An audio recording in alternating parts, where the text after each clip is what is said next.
අපි හැමෝම පාසල් ගියා, ඉගෙන ගත්තා, විභාග ලියුවා, හොඳට විභාගේ පාස් වුණා, ඩිග්‍රියක් ගත්තා, හොඳ රස්සාවක් හොයාගත්තා. හැබැයි මං ඔයාගේ ගැඹුරින් ප්‍රශ්නයක් අහන්නම්.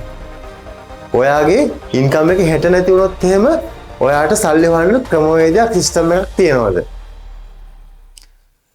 අපට පාසලේ කියලා දෙන්නේ හොඳට ඉගෙන ගන්න, හොඳ රස්සාවක් කරන්න කියලා.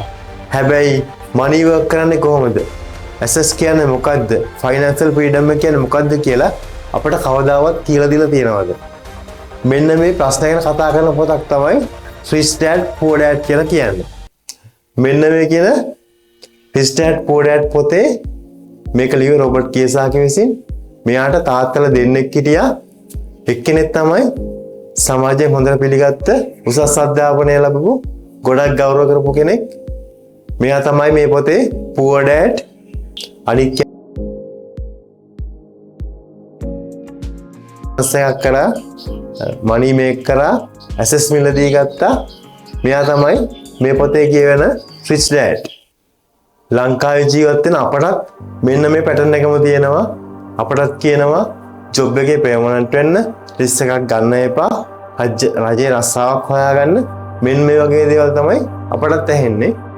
හැබැයි ඔයා පර්මනන්ට් ජොබ් එකක් කරෝතින්, ඔයා ලෝන් එකක් ගත්තොතින්, එහෙම නැත්නම් වෙහිකල් එකක් ගත්තොතින්, නැත්නම් වෙහිකල් ලෝන් එකක් ගත්තොතින් එහෙම ඔයාට මෙන්න මේ කියන ෆයිනෑන්ෂල් ෆ්‍රීඩම් එක තියෙනවද? ඇත්තටම කල්පනා කරලා බැලුවොත් නැහැ නේද? ඔයා සැලරි එකට ඩිපෙන්ඩ් වෙන කෙනෙක්. මෙන්න මේ Rich Dad Poor Dad පොත කියනවා ගොඩාක් මිනිස්සු වැඩ කරන්නේ සල්ලි වෙනුවෙන් කියලා.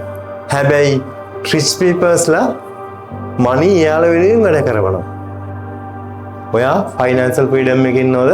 නැහැ. ඔයා සැලරි එකට ඩිපෙන්ඩ් වෙන කෙනෙක්. Poor Dad කියනවා හොඳට ඉගෙන ගන්න, සේෆ් ජොබ් එකක් කරන්න, සේෆ් ලයිෆ් එකක් ගත කරන්න කියලා. එතකොට Rich Dad කියන්නේ ඇසෙට් බිල්ඩ් කරන්න, බිස්නස් ටිකක් ස්ටාර්ට් කරන්න, ඉන්වෙස්ට් කරන්න. එක්සැම්පල් එකක් විදියට වොරන් බෆට් ගත්තොත් එහෙම ඔහු බිලියනර් කෙනෙක් උනේ පරියට වැඩ කළා, සැලරි එකට වැඩ කළා නෙමෙයි. ඔහු ඇසෙට් මයින්ඩ්සෙට් එකකින් වැඩ කරා, ලොන්ග් ටර්ම් සිස්ටම් එකක් හදාගත්තා. ඉලෝන් මස්ලා වගේ ඇචීවර්ස්ලා මොටිවේෂන් එකට ඩිපෙන්ඩ් උනේ නැහැ. ඒගොල්ලෝ සිස්ටම් එකක් හදාගත්තා. මේකෙන් තමයි ඒගොල්ලෝ බිලියනපතියන් බවට පත් වුනේ.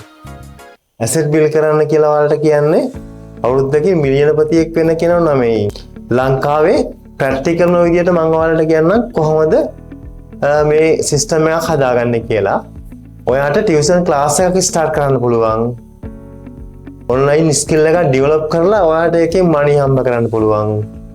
ඔයාට ස්මෝල් බිස්නස් එකක් බිල්ඩ් කරන්න පුළුවන්. ඔයාට මන්ත්ලි ඉන්වෙස්ට්මන්ට් හැබිට් එකක් බිල්ඩ් කරගන්නත් පුළුවන්. ඔයා අදම ඇසස් මයින්ඩ්සෙට් එකට මාරුනොත් එහෙම ඔයාට අවුරුදු 5ක් ගියාට පස්සේ ජොබ් එක නැති වුණත් ප්‍රශ්නයක් නැහැ. මොකද ඔයා සිස්ටම් එකක් බිල්ඩ් කරලා තියෙනවා. Rich Dad Poor Dad පොතේ කෝ මෙසේජ් එක ඒක තමයි.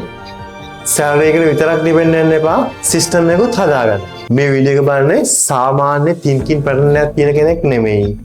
ඔයා growth mindset එකක් තියෙන කෙනෙක්. ඔයා asset mindset එකට යන්න ready නම් asset mindset කියලා comment එකක් දාන්න.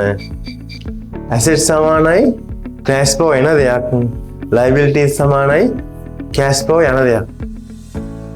ඔයා කාර් එකක් ගත්තොත් එහෙම ඒක asset එකක් නෙවෙයි, ඒක liability එකක්. ඔයා loan එකක් ගත්තොත් ඒක asset එකක් නෙවෙයි, ඒක liability එකක්. ගෙදම යන්න ඕන නම් මට like එකක් දාන්න, මාව subscribe කරන්න, subscribe කරලා තියාගන්න.